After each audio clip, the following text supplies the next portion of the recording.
Hello வணக்கம் welcome guys 10 நிமிஷம் ஓகேப்ஸ் கிளாஸுக்கு உங்களை வரவே இருக்கிறேன். ஃபர்ஸ்ட் வார்த்தை இஸ் வைக்கேரியஸ். ரிவிஷன் கிளாஸ் இருக்கும், அன்னைக்கு தான் மொத்தத்தையும் சேர்த்து ரிவைஸ் பண்ணுவோம். சரியா, ஜஸ்ட் 10 மினிட்ஸ்ல படிச்சு முடிக்க போறோம். வைக்கேரியஸ் அப்படின்னா இன்னொருத்தங்க செகண்ட் ஹேண்ட் எக்ஸ்பீரியன்ஸ், இன்னொருத்தவங்களுடைய எக்ஸ்பீரியன்ஸ்ல வாழ்றது. சரியா, டிவியில வந்துட்டு கிரிக்கெட் விளையாடுற 11 பேர் ஜெயிச்சா நாம சந்தோஷப்படுறது, இது வைக்கேரியஸ் பிளஷர். சரியா, ஸோ மற்ற ஒரு ஃப்ரெண்டுடைய லெட்டர் எழுதுறான் வெளிநாட்டுல இருந்து, அதை வாசி நம்மளுக்கு அந்த அட்வென்ச்சர் நினைச்சு ஒரு சந்தோஷம் வருது. ஸோ இது வைக்கேரியஸ், மற்றவங்களுடைய எக்ஸ்பீரியன்ஸ் வழியா வாழ்றது, செகண்ட் ஹேண்ட் எக்ஸ்பீரியன்ஸ்ல வாழ்றது. சரியா, ஸோ நம்ம அந்த சந்தோஷத்தை அனுபவிச்சிருக்க மாட்டோம், நம்ம இது பண்ணியிருக்க மாட்டோம். பட் மற்றவங்களுடைய சந்தோஷத்துல, மற்றவங்களுடைய பிளஷர்ல நாம பங்கெடுக்கிறதுக்கு பேர் தான் வைக்கேரியஸ். சரியா, TV is a vicarious pleasure. டிவியில் நம்ம எது பார்த்தாலும் அந்த படத்தில் வந்துட்டு ஹீரோ சந்தோஷப்பட்டாரு, ஹீரோ கோவம் வந்துச்சுன்னா நம்மளுக்கு கோவம் வருது, ஹீரோ அடி வாங்கினாருன்னா நம்ம ஃபீல் பண்ணுறோம், அதான் வைக்கேரியஸ் பிளஷர். சரியா, ரெப்ரிஹென்சிபிள்னா வெறுக்கத்தக்க, worthy of blame or சென்ஷோர்னா கிரிட்டிசிசம். சரியா, சென்ஷோர் கிரிட்டிசிசம்க்கு அவங்க தகுதியானவங்க, அவங்க தான் ரெப்ரிஹென்சிபிள். சரியா, violence done by the protesters was reprehensible. வெறுக்கத்தக்கது, கிரிட்டிசைஸ் பண்ணத்தக்கது, ரெப்ரிஹென்சிபிள். மீடியாக்கர்னா மீடியம் ஆவரேஜ் தான் மீடியாக்கர். ஸோ இது நெகட்டிவான வார்த்தை. சரியா, மீடியாக்கரா மட்டும் நம்ம இருந்துடவே கூடாது. சரியா, மீடியாக்கரா மட்டும் நம்ம இருந்துடவே கூடாது. Mediocre average quality. சரியா, ரைட். அப்போ first vicarious, it is to live through the experience of another person. Reprehensible வெறுக்கத்தக்க, மீடியாக்கர்னா average quality.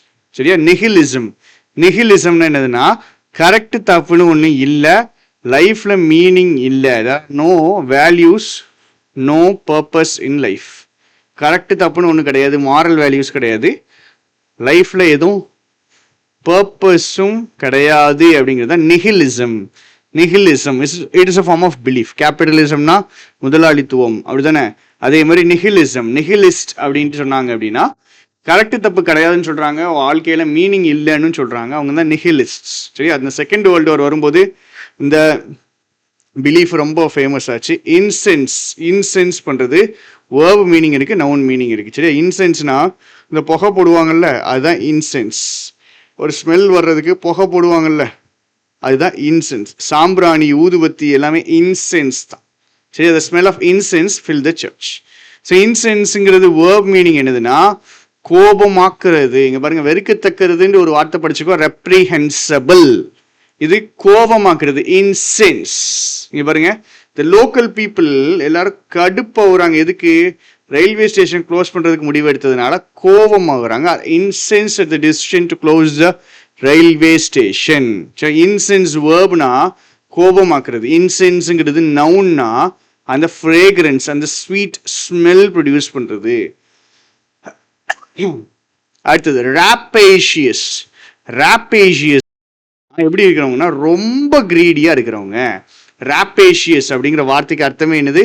It is extremely greedy, rapacious. சரியா, வொரேஷியஸ் கிடையாது, வேற.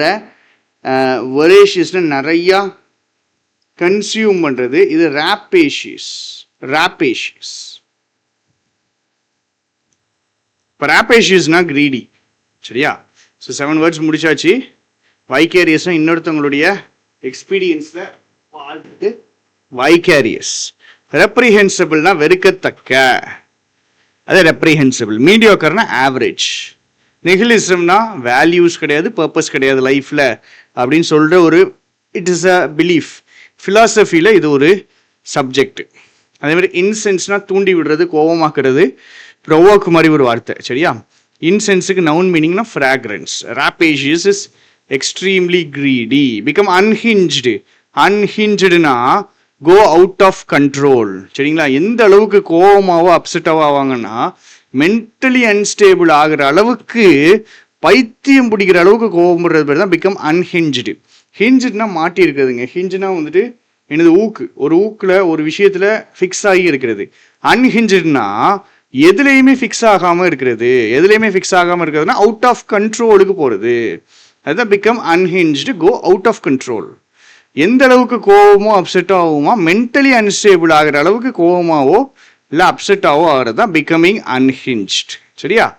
பிக் பிக்சர்னா டோட்டல் சிச்சுவேஷன், சிச்சுவேஷனுடைய டோட்டல் என்டையரிட்டி. சின்ன சின்ன டீட்டெயில்ஸ் ஃபோக்கஸ் பண்ணாம டோட்டலா யோசிக்கிறது தான் பிக் பிக்சர். சரியா? பிக் பிக்சர் திங்கர் என்ன பண்ணுவாரு அப்படின்னா, கரண்டா இருக்கிற சின்ன சின்ன டீட்டெயில்ஸ் பார்க்க மாட்டாரு. அடுத்த வருஷத்துடைய இண்டஸ்ட்ரியுடைய குரோத்தையே அவரால் என்ன பண்ண முடியும், பார்க்க முடியும். ஸோ என்டையர் சிச்சுவேஷனை பார்க்கறது தான் பிக் பிக்சர். சரியா? Become அன்ஹிஞ்ச்னா go get extremely angry or upset to the point of being mentally unstable. So mentally unstable, இங்க பாருங்க, he became unhinged when his friend died. Friend இறந்த உடனே அன்ஹிஞ்ச்டா மாறிட்டாரு. பிளாக் டை போட்டிருக்காங்க அப்படின்னா ஃபார்மல் ட்ரெஸ். சரியா? ஃபார்மல் ட்ரெஸ், கோட்டு போட்டு டை போடுவாங்க, அதுதான் black tie. Bode well, bode well, it bodes well அப்படின்னாங்கன்னா நல்ல சகுனம், நல்ல சைன் அப்படின்னு அர்த்தம். The positive start bodes well. Bodes well அப்படின்னா என்ன அர்த்தம்னா, it shows a good sign. Good sign, நல்ல சைனை காமிக்கிறது. சரியா? The positive start bodes well for success in the business. பிஸ்னஸுக்கு சக்ஸஸ் வர்றதுக்கு அந்த பாசிட்டிவ் ஸ்டார்ட்டுங்கிறது ஒரு நல்ல சைன் அப்படிங்கிறாங்க. So the positive start bodes well for success in a business. Become அன்ஹிஞ்ச்னா பயங்கரமா கோபம் ஆகுறது, இல்லை அப்செட் ஆகுறது, மென்டலி அன்ஸ்டேபிள் ஆகிற அளவுக்கு. பிக் பிக்சர்னா டோட்டல் பிக்சர். பிளாக் டைனா ஃபார்மல் சிட்டி கூடிய ட்ரெஸ் கோடு. போர்டு வெல்னா it is a good sign. சரியா? அதே மாதிரி டஸ் நாட் போர்டு வெல்னா அப்படியே ஆப்போசிட், நல்ல ஒரு சைன் கிடையாது, அது போர்டு வெல். அடுத்தது ஏஜ் ரிலேட்டட், எல்லாமே சின்ன எல்லா இடியம்ஸும் ஏஜ் ரிலேட்டட். பாருங்க, நீ ஹை டு கிராஸ் ஆப்பர், அதாவது கிராஸ் ஆப்பர் வெட்டுக்கிளிக்கே முட்டி ஹைட்டுக்கு தான் இருப்பேன் அப்படின்னா என்ன அர்த்தம், ரொம்ப சின்ன பையன். ஒரு வெட்டுக்கிளியே சின்னதாக தான் இருக்கும், ஆனால் அந்த வெட்டுக்கிளிக்கே முட்டி ஹைட்டு தான் நீ இருப்ப. வெட்டுக்கிளிக்கே நீ எப்படி தான் இருப்ப, முட்டி ஹைட்டு தான் இருப்ப. அதுக்கு பேர் தான் என்னது, இதுதான் வெட்டுக்கிளி. சரியா? வெட்டுக்கிளிக்கே நீ முட்டி ஹைட்டு தான் இருப்ப அப்படின்னு சொல்றதுக்கு பேர் தான் நீ high to grasshopper very young. Meena started learning piano when she was knee high to a grasshopper, very young. Awkward age, adolescence. Adolescence age, teenage. சரியா? சின்ன பையனும் கிடையாது, பெரிய அடல்ட்டும் கிடையாது, ரெண்டுக்கும் நடுவில் இருக்கக்கூடிய ஏஜ் அடாலசன்ஸ். சரியா? ஸோ சில்ட்ரன், அடல்ட்ஸ், இவங்க ரெண்டு பேருக்கு நடுவில் இருக்கிறது அடாலசன்ஸ். அடாலசன்ஸ். ஸோ ப்ராபப்ளி ஒரு 13 to ஒரு 20-21 வரைக்கும்.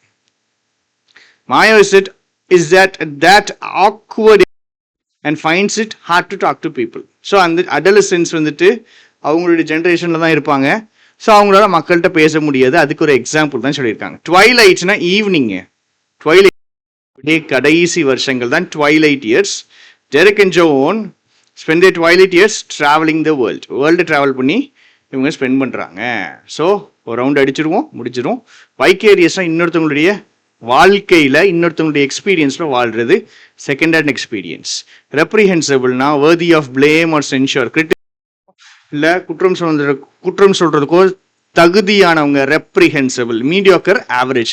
நெகிலிசம், மாரல்ஸ் கிடையாது, பர்பஸ் கிடையாது லைஃப்ல அப்படின்னு சொல்ற ஒரு பிலீஃப். இன்சென்ஸ்னா வேர்ப் மீனிங், நவுன் மீனிங்னா ஸ்மெல். ராப்பேஷியஸ்னா ரொம்ப பசியோட இருக்கிறது. ராப்பேஷியஸ் பயங்கர கிரீடி, சாரி பசின்னு சொல்லிட்டேன், எக்ஸசிவ்லி கிரீடின்னு சொல்லுங்க. சரியா? பயங்கர பேராசை. பிகம் அன்ஹிஞ்ச்னா கம்ப்ளீட்லி அவுட் ஆஃப் கண்ட்ரோல், கோபம் ஆகுறதோ இல்லை அப்செட் ஆகுறதோ, ஒரு மென்டலி அன்ஸ்டேபிள் ஆகிற ரேஞ்சுக்கு போகிறது. பிக் பிக்சர்னா டோட்டல் சிச்சுவேஷன். பிளாக் டைனா என்னது, formal dress code. Bode well அப்படின்னா இட் இஸ் அ குட் சைன்னு சொல்லுவாங்க. டஸ் நாட் போர்டு வெல்னா bad sign. Knee high to grasshopper very young. Awkward ஏஜ்னா மிடில் ஏஜ். ட்வைலைட் இயர்ஸ்னா லாஸ்ட் வருஷத்துடைய வாழ்க்கையுடைய கடைசி வருஷங்கள்.